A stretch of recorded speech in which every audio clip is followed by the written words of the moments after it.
March 23, 1945, 08:47 hours, 8 miles west of Rhine Airfield, Germany. Flight Lieutenant David McKinnon pushed his Hawker Tempest II into a shallow dive at 2,000 feet, the 18-cylinder Bristol Centaurus engine roaring like a caged animal. Below him, 3 Focke-Wulf 190s were strafing a column of British armor. The German pilots had no idea what was coming.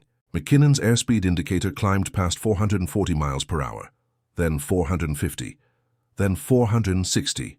At sea level, where the air was thick and drag was supposed to slow everything down, his Tempest was moving faster than anything the Luftwaffe had ever encountered at that altitude.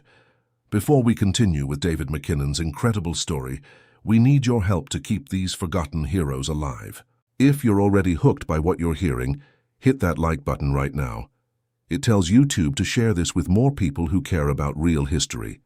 Subscribe to this channel so you never miss another story of courage and innovation from World War II. And here's something we love. Drop a comment below and tell us where you're watching from. Your country, your city. We have viewers from Buenos Aires to Berlin, from Manila to Montreal. Are you a veteran? Did your grandfather serve? Do you have a connection to this war? We want to hear from you. Now, back to March 23, 1945, where David McKinnon was about to teach the Luftwaffe a lesson they'd never forget. David McKinnon was 24 years old when he first sat in a Tempest II cockpit at RAF Chilbolton in January 1945. He came from Inverness, Scotland, where his father repaired fishing boat engines. David had grown up with grease under his fingernails and the smell of diesel in his lungs. He was 5 feet 8 inches tall, slight for a fighter pilot, but what he lacked in size he made up for in understanding how machines breathed. He joined the RAF in 1941, fought through 2 years of Spitfire operations over France, and watched 31 of his squadron mates die. By late 1944, he was tired. Tired of funerals. Tired of writing letters to mothers in Edinburgh and Manchester. Tired of the same tactical problems that kept killing good men. The problem was simple, brutal and unsolvable. German fighters operated best at medium to high altitude. British fighters had been optimized for the same.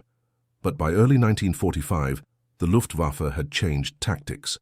They were staying low, using ground clutter to hide, striking fast, then disappearing into the trees and hills before British fighters could catch them. Between January 12 and February 28, 1945, the RAF lost 47 aircraft to low-altitude hit-and-run attacks over Germany. Not to dogfights, not to skilled aces, to opportunistic strikes that exploited one critical weakness. British fighters lost too much speed in thick air near the ground. The Spitfire Menke 14th, powered by the Rolls-Royce Griffon engine, could reach 448 mph at 26,000 feet. But at sea level, 360 mph, maybe 380 if you pushed it. The Tempest V with its Napier Sabre engine was better, 420 mph at low altitude, but still not enough to run down a FW-190 that had a head start. David McKinnon's best friend was Flight Lieutenant Thomas Brennan from Liverpool. Tommy. They'd flown together since 1943. Tommy talked constantly about opening a pub in Liverpool after the war. McKinnon's and Brennan's, he'd say. We'll serve whiskey and tell lies about how brave we were. On February 19, 1945, Tommy chased a Bf-109 into the deck near Münster. The Messerschmitt pilot saw him coming, throttled up, and simply outran him at 200 feet. Tommy pushed his Tempest V harder, trying to close the gap. His engine overheated, coolant failure at 380 Tauwar. He went into the ground at 15:34 hours. McKinnon found the wreckage 2 days later. Tommy's body was still in the cockpit. In his jacket pocket was a napkin from a pub in Brussels with McKinnon's and Brennan's written on it. David kept that napkin. He kept it for 52 years. After Tommy died, something changed in McKinnon. He stopped sleeping well. He started spending his off hours in the maintenance hangars, walking around the aircraft, asking the ground crews questions. Why did the Sabre engine overheat so easily? Why couldn't they sustain high speed at low altitude? What was the limiting factor? The answer was always the same: thermodynamics. Dense air at sea level created more drag and more heat. Engines had to work harder. Cooling systems couldn't keep up. There was nothing to be done except there was. On March 2, 1945, 6 Hawker Tempest II fighters arrived at RAF Chilbolton. They looked identical to the Tempest V, same elliptical wings, same sleek fuselage, but under the cowling was something completely different.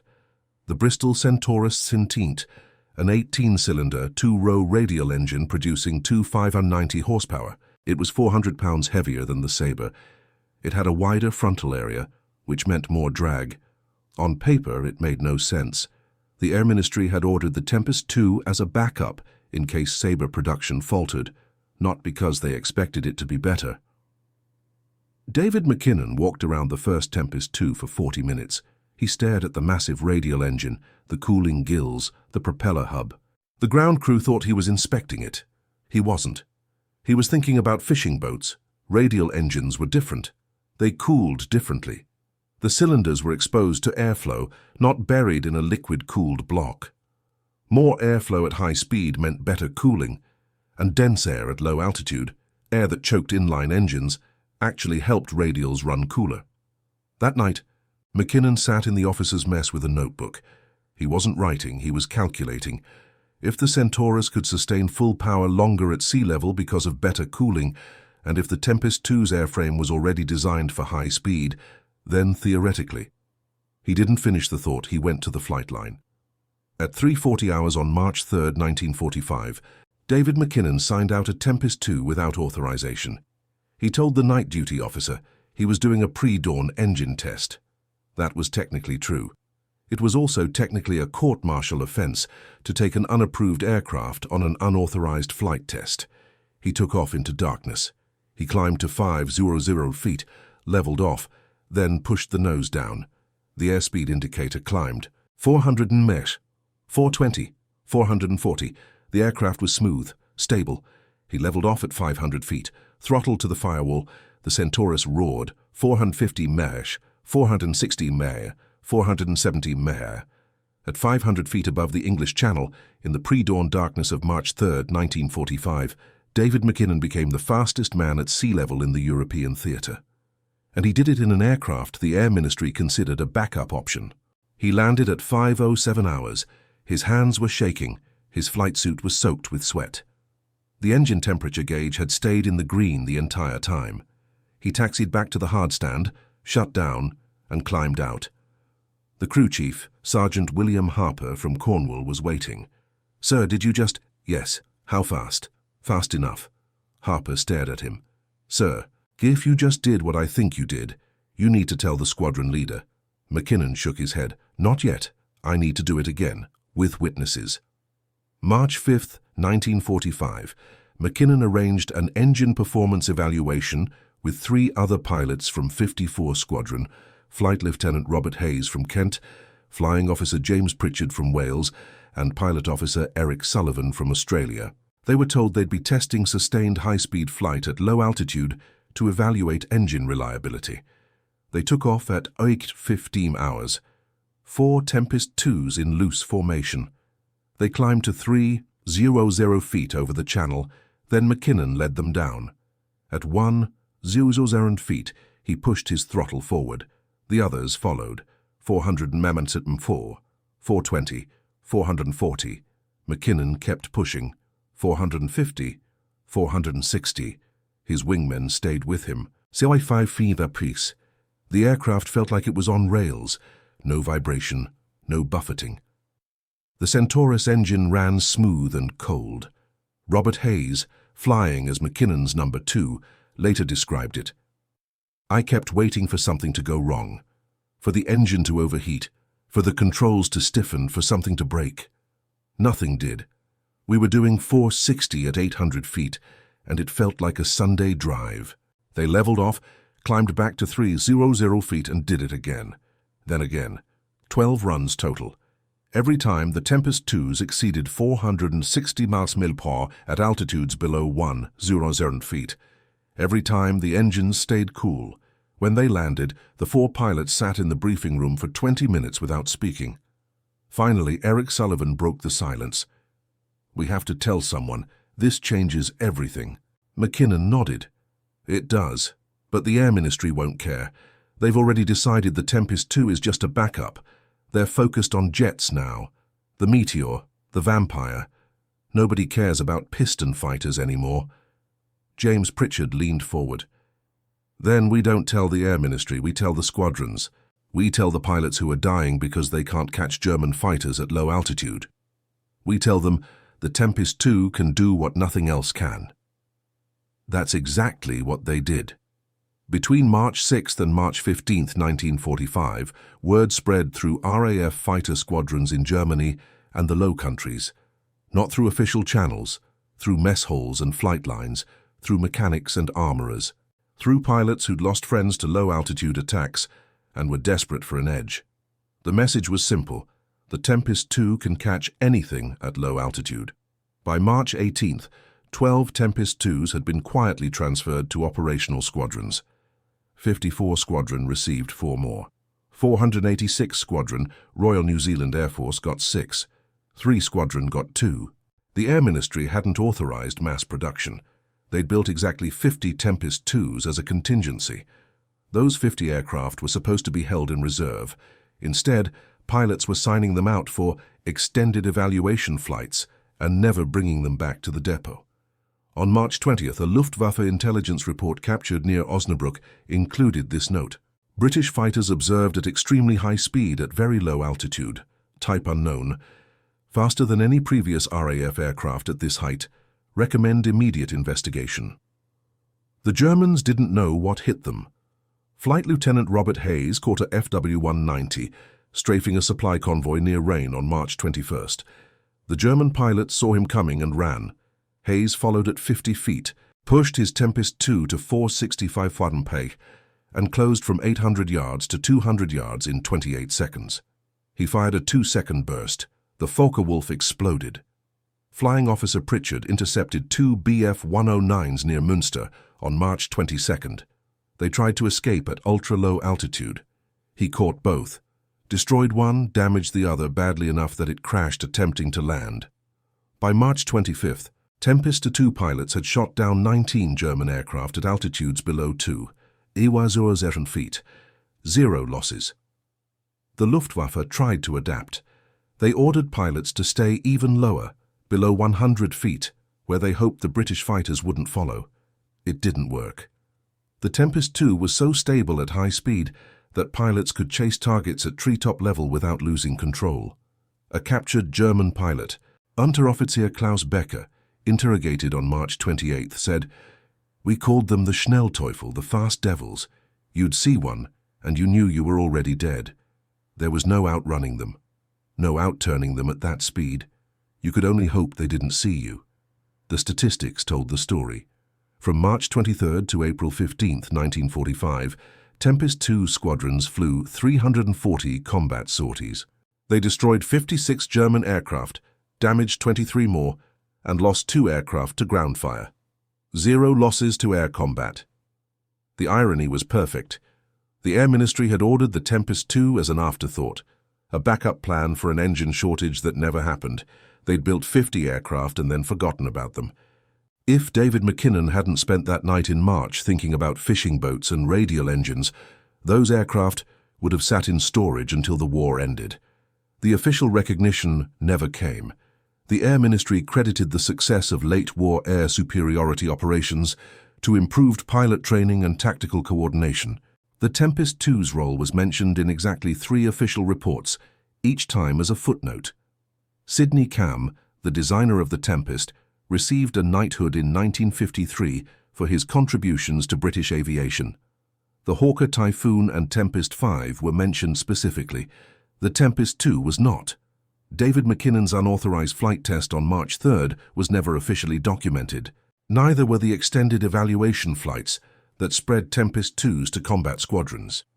The Air Ministry either didn't notice or chose not to notice that 50 reserve aircraft had somehow ended up in operational service. McKinnon was promoted to squadron leader in June 1945. He flew his last combat sortie on May 7th, the day before VE Day. He'd logged 467 combat hours, shot down 11 German aircraft, and probably saved the lives of 40 or 50 pilots who would have died chasing low-altitude targets in slower aircraft. Nobody told him that. Nobody told him anything. After the war, David McKinnon returned to Inverness.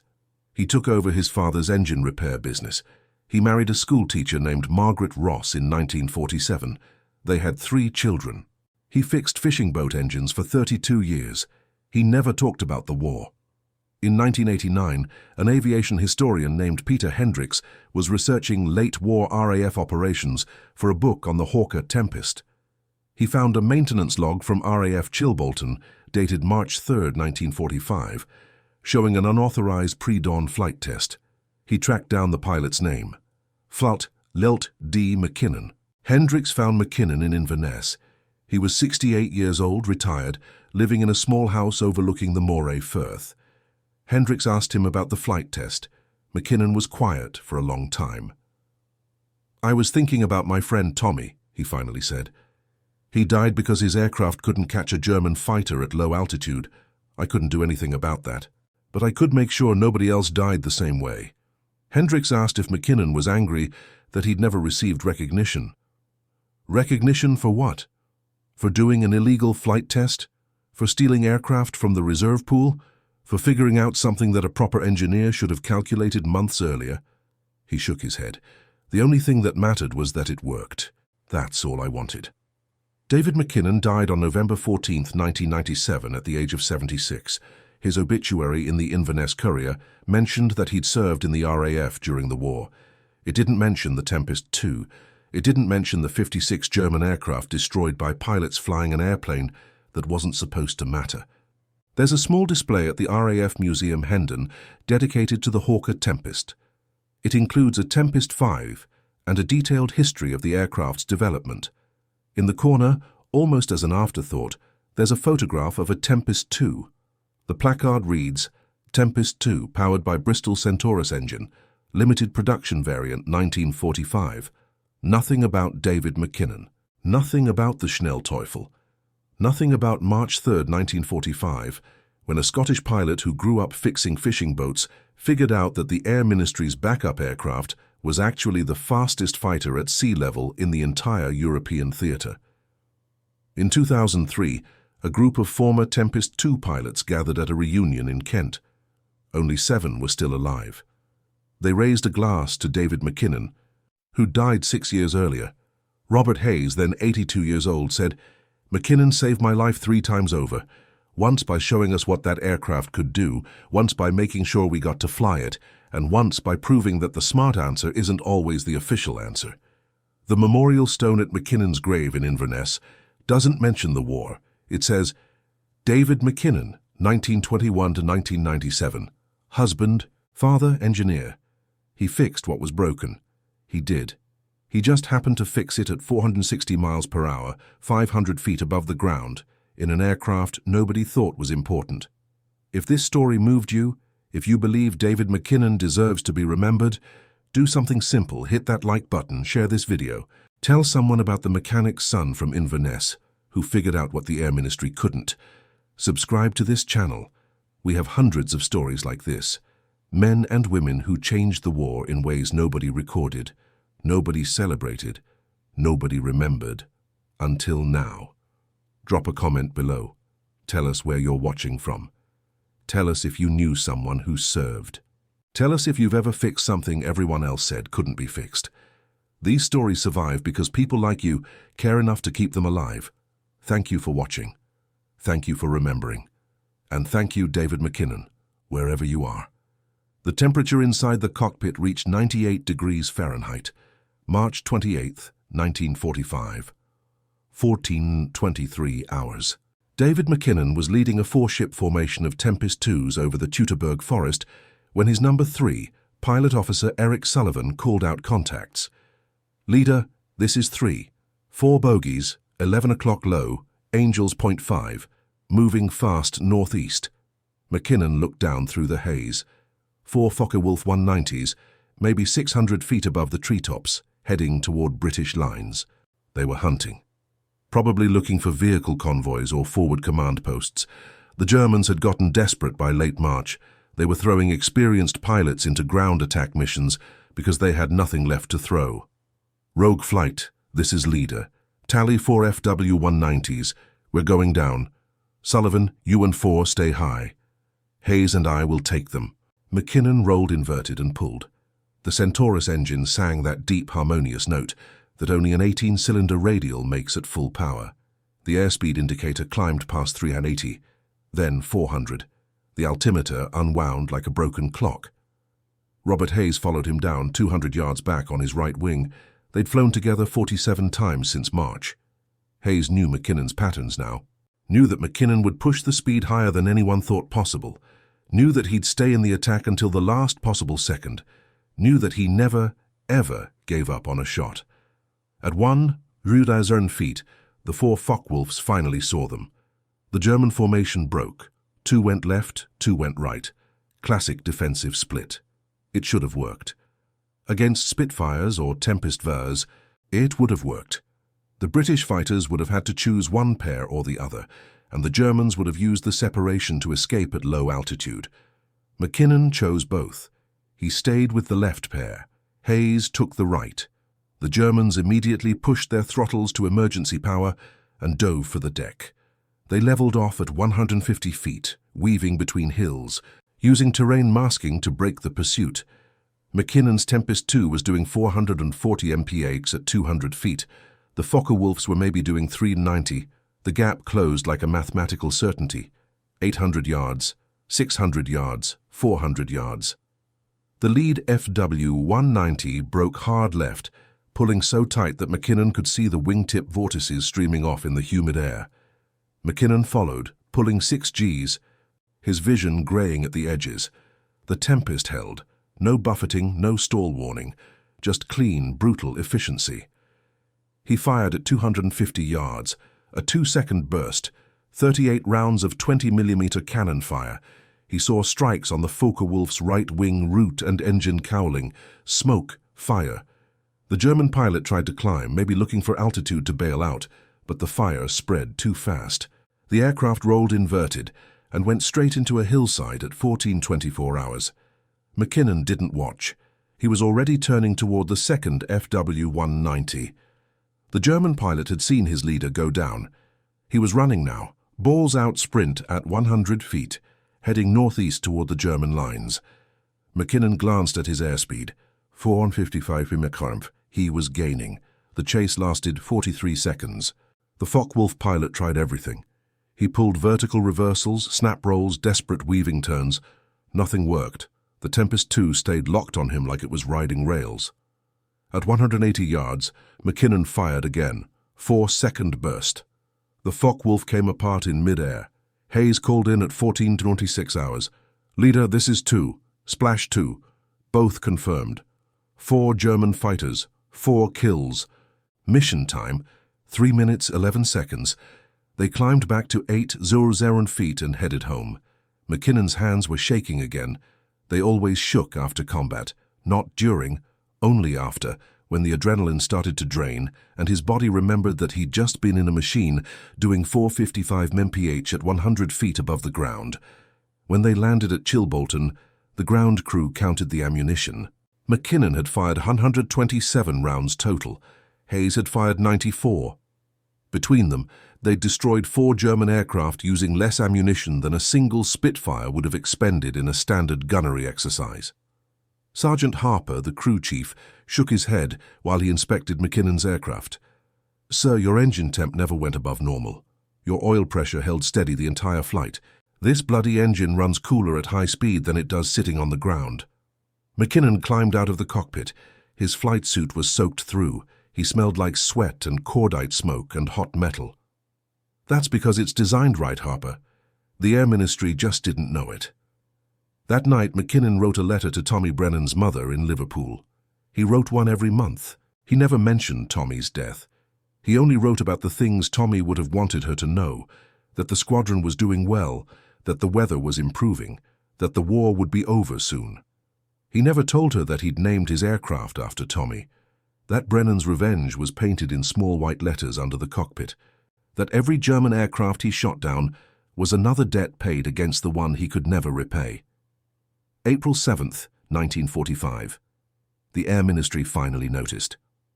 Wing Commander Anthony Blackwood arrived at RAF Chilbolton at 0900 hours with 2 technical officers from the Ministry of Aircraft Production.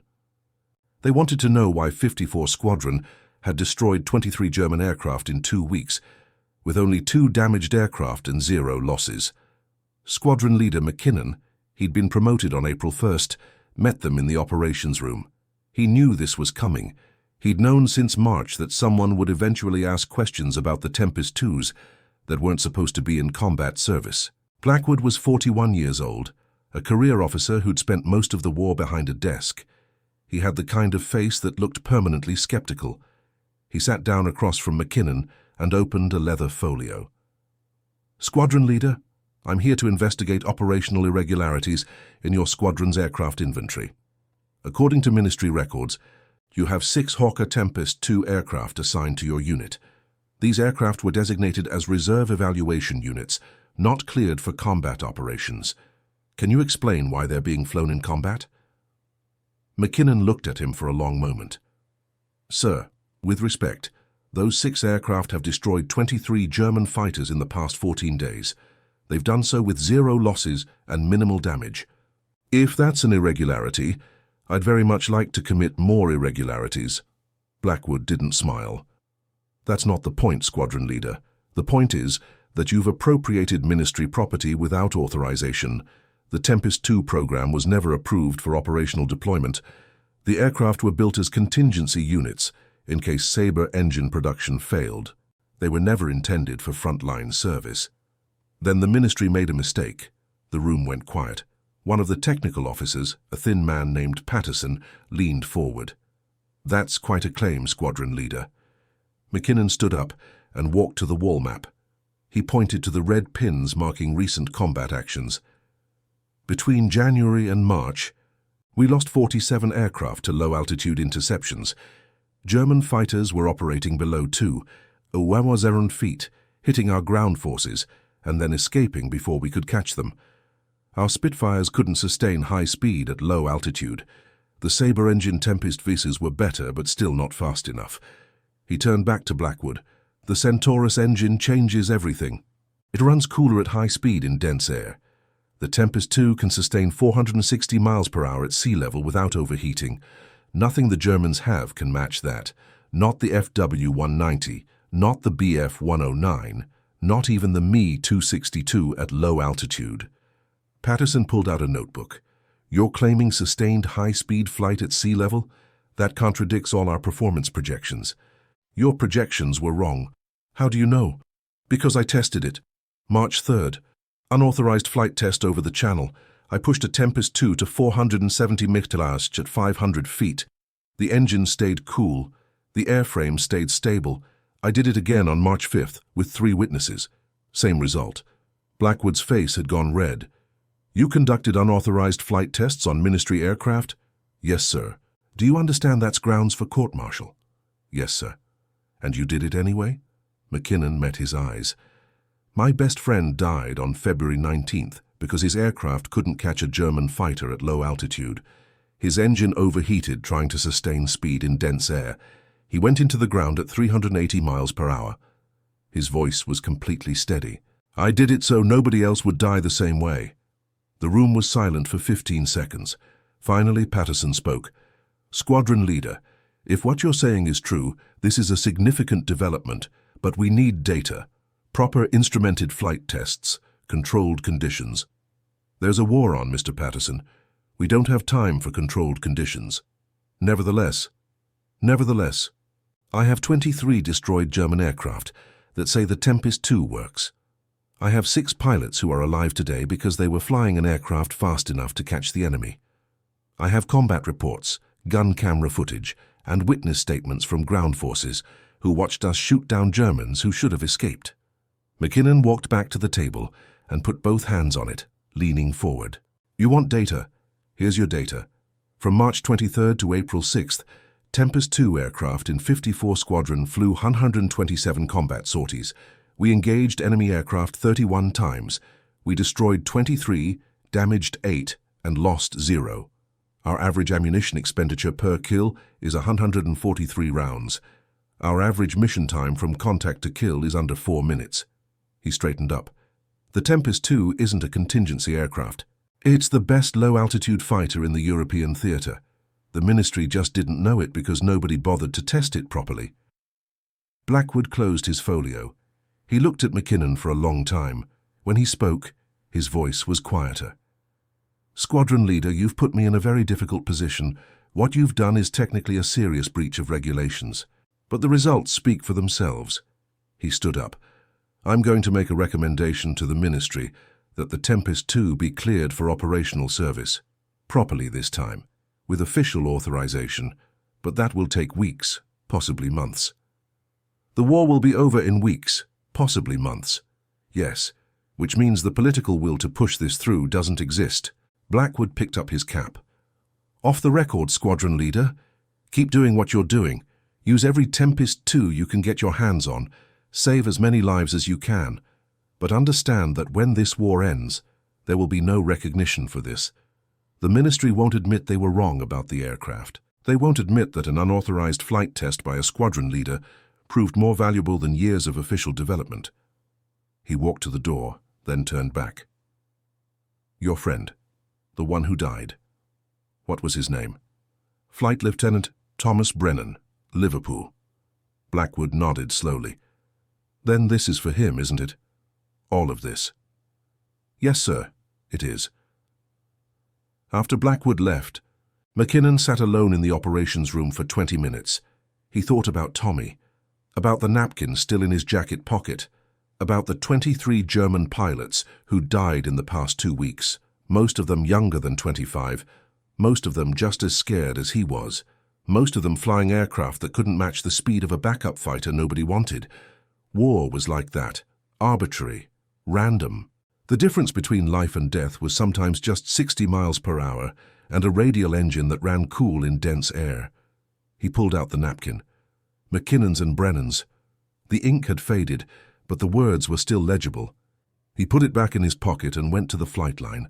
There were 3 more missions scheduled for today.